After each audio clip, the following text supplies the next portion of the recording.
बिस्मिल्लाहिर्रहमानिर्रहीम। मुअज़्ज़ज़ नाज़रीन, अस्सलामु अलैकुम। मैं हूँ Adil Jahangir. Welcome to info at Adil.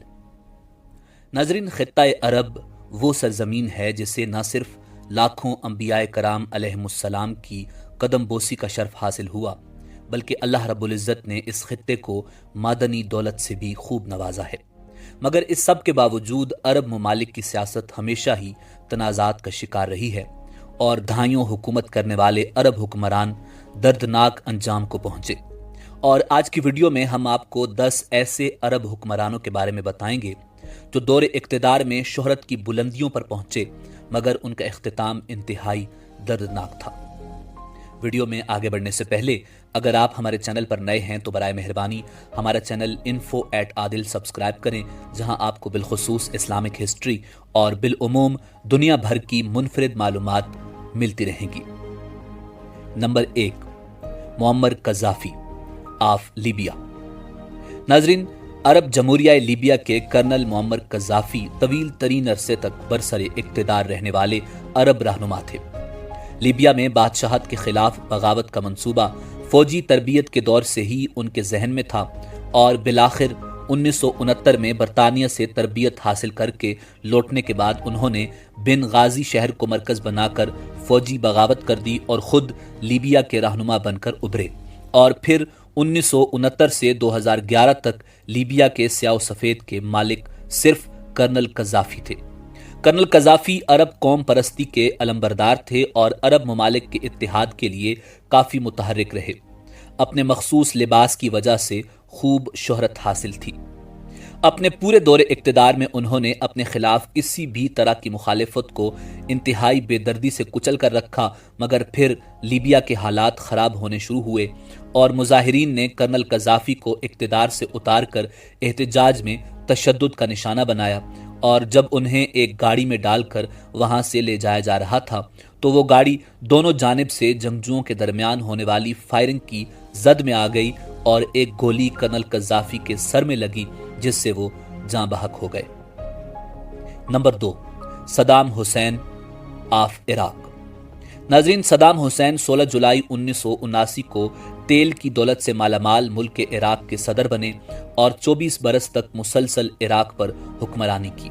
Saddam Hussain अपने दौर के मकबूल तरीन अरब रहनुमा थे और आप सदाम हुसैन की मकबूलियत का अंदाज़ा इस बात से लगा सकते हैं कि इराक की सड़कों पर उनके हज़ारों मुजस्मे, पोर्ट्रेट्स, पेंटिंग्स और तस्वीर नस्ब थीं। सदाम हुसैन का दौर इराक में तरक्की का दौर था। देहातों में बिजली पहुंचने लगी थी, सड़कें और स्कूल्स बनने लगे थे। सदाम हुसैन खुद को अरब दुनिया का रहनुमा और तारीख में अपने आप को सुल्तान सलाहुद्दीन अयूबी जैसे सिपहसालार के बराबर समझते थे, क्योंकि सलाहुद्दीन अयूबी भी तकरीत में पैदा हुए। नाज़रीन, 2003 में अमेरिका की सरबराही में इत्तेहादी फौज के हमलों के दौरान सदाम हुसैन इंतहाई मुफलिसी की हालत में गिरफ्तार हुए और 3 नवंबर को हुक्मरानी के दौरान कत्ल गारतगरी के कई वाक़यात और 148 कुर्दों के कत्ल के इल्ज़ाम में अमेरिका की इमा पर सजाए मौत सुनाई गई और उस फैसले पर अमल दरामद करते हुए 30 दिसंबर 2006 को ईद उल अजहा के दिन सदर सदाम हुसैन को फांसी दे दी गई और तख्ता-ए-दार पर लटकाए जाने के मनाजिर पूरी दुनिया को टीवी पर बराह रास्त दिखाए गए। Number 3, King Faisal bin Abdul Aziz of Saudi Arab. नाज़रीन, King Faisal bin Abdul Aziz Saudi Arab के तीसरे बादशाह थे। किंग फैसल 1964 से 1975 तक सऊदी अरब के बादशाह रहे। वो इत्तिहाद उम्मत के अजीम दाई थे और अपने पूरे दौरे हुकूमत में इस मकसद के उसूल की कोशिशें की। शाह फैसल का शुमार सऊदी अरब के कामयाब तरीन बादशाहों में होता है, जिनके दौर में सऊदी अरब ने खूब तरक्की की। शाह फैसल की खारिजा पॉलिसी का बड़ा हिस्सा इस्लाम था और वो कहा करते थे कि सऊदी अरब को किसी भी आइन की ज़रूरत नहीं, क्योंकि हमारा आइन कुरान मजीद फुरकान हमीद है। नाज़रीन, 25 मार्च 1975 बमुताबिक 12 रबीउल अव्वल पैगंबर इस्लाम सल्लल्लाहु अलैहि वसल्लम की पैदाइश के दिन सऊदी अरब के शाह फैसल लोगों से मिल रहे थे और इंतजार गाह में कोईती वफद भी उनसे मिलने का मुंतजिर था। शाह फैसल के भतीजे फैसल बिन मसाद उस कोईती वफद से बातचीत कर में मसरूफ थे। جب وفد کی ملاقات کا وقت آیا تو شاہ فیصل اپنے بھتیجے فیصل بن مسعد کو بوسہ دینے کے لیے آگے بڑھے۔ اسی وقت بھتیجے نے اچانک اپنے جبے سے ریوالور نکالا اور شاہ فیصل کو 2 گولیاں مار دی۔ قاتل نے پہلی گولی ان کی ٹھوڑی اور دوسری کان پر ماری۔ شاہ فیصل کو فوری طور پر ہاسپٹل منتقل کیا گیا مگر وہ زندگی کی بازی ہار گئے۔ ناظرین، شاہ فیصل بن عبدالعزیز بن عبد الرحمن السعود کے قاتل فیصل بن مسعد کا سر اسی سال 18 جون کو سعودی عرب کے دارالحکومت ریاض کے سب سے بڑے چوراہے میں سرعام قلم کر دیا گیا تھا۔ قیاس آرائیوں کے مطابق کنگ فیصل کے قاتل نے اپنے بھائی پرنس خالد بن موسید کی موت کا بدلہ دیا تھا، جسے شاہ فیصل کی جدید کاری اصلاحات کے خلاف احتجاج میں ایک پولیس اہلکار نے قتل کیا تھا۔ نمبر 4، رفیق حریری آف لبنان۔ ناظرین، رفیق بہاؤالدین الحریری 1992 سے 1998 تک اور پھر 2000 سے 2004 تک لبنان کے وزیر اعظم رہے۔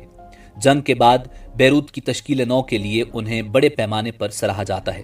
2005 میں 14 فروری کی صبح لبنان کے سابق وزیر اعظم رفیق حریری، جو اس وقت ممبر پارلیمان تھے، اپنے کاروان کے ساتھ بیروت کے معروف سینٹ جارج ہوٹل کے پاس سے گزر رہے تھے جب ایک وین میں دھماکہ ہوا جس سے نزدیکی عمارتوں اور گاڑیوں کو بہت نقصان پہنچا۔ بم دھماکہ اس قدر شدید تھا کہ رفیق حریری زخموں کی تاب نہ لاتے ہوئے جاں بحق ہو گئے۔ نمبر 5، محمود پاشا۔ ناظرین، محمود فہمی النوکراشی پاشا ایک مصری سیاسی شخصیت تھے اور مصر کے دوسرے وزیر اعظم تھے۔ وہ 2 مرتبہ وزارت عظمیٰ کے منصب پر فائز رہے۔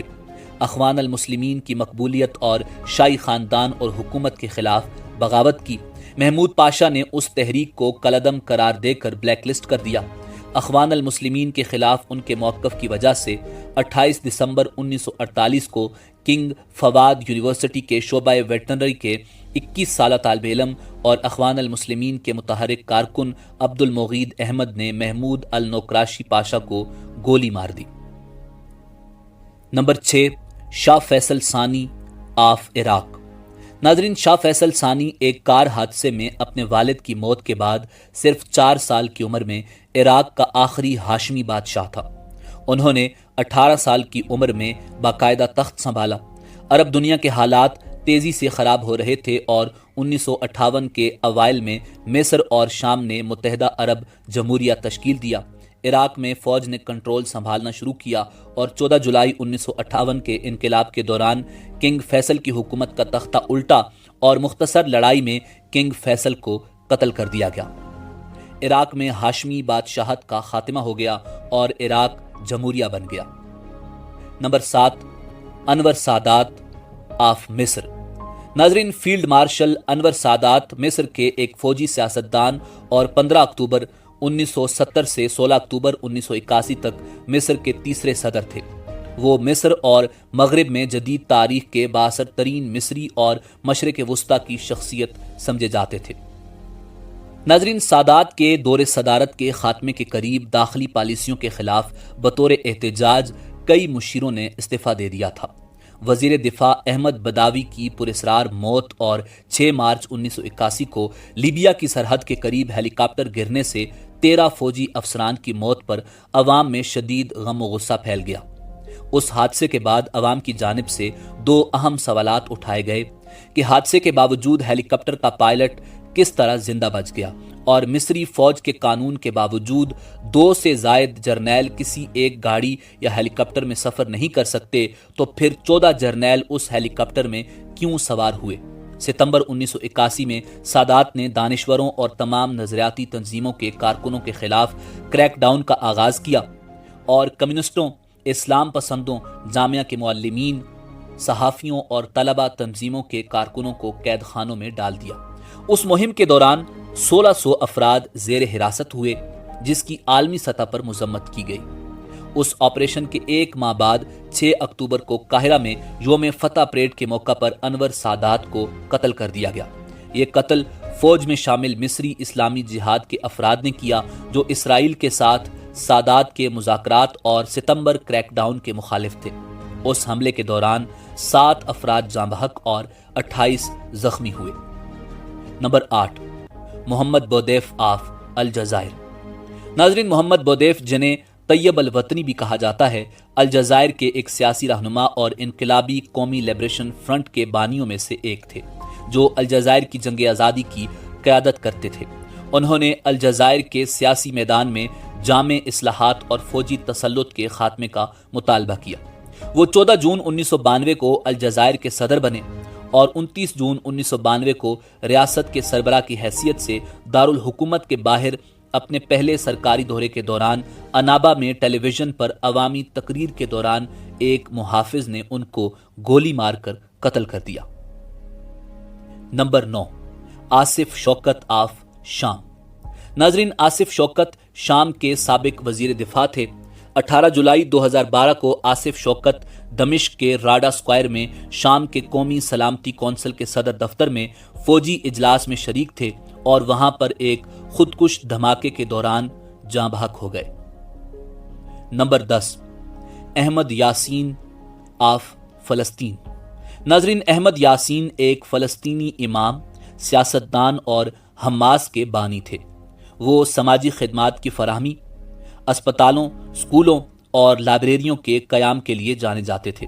22 मार्च 2004 को अहमद यासीन इसराइली फिजाई हमले में उस वक्त शहीद हो गए जब उन्हें फजर की नमाज के लिए व्हील चेयर पर मस्जिद लेकर जाया जा रहा था। नाजरीन, इसी उम्मीद के साथ आपसे इजाज़त चाहेंगे कि आपको हमारी वीडियो पसंद आई होगी। मिलते हैं बहुत जल्द एक नई तारीखी और मालूमाती वीडियो के साथ।